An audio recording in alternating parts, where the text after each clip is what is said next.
Hi, I'm Kyra. I'm going to be a senior at Piedmont High School next year. My project is a third eye for the blind, and my last milestone was modifications. So the modification that I went with is a thermistor, also known as a thermal resistor. And how it works is it changes its resistance depending on the temperature. And then by looking at the relationship between temperature and resistance, it can determine the temperature of its surroundings. So in this case, it is always sensing the temperature alongside these ultrasonic sensors.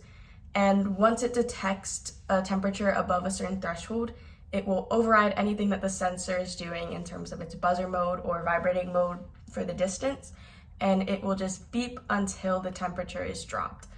So I decided to go with this modification mainly because if a blind person is reaching out really fast, although they're able to feel if something's hot or cold, usually they may not be able to tell if they're reaching out really fast. And this will let them know that what they're reaching for and what their hand is sensing is above a certain temperature and it's not safe. So I decided to go with the safety feature. As you can see here, the device works just like normal.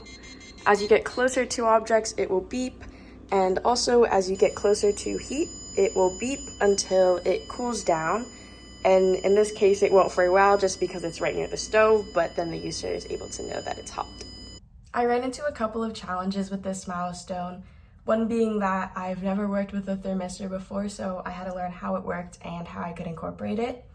Another was that a lot of my code was interfering with each other because the thermistor's code was supposed to override the ultrasonic sensor's code whenever a certain temperature was reached. So I had to go to office hours and ask my instructor a lot of questions, as well as look things up and do my own research to problem solve.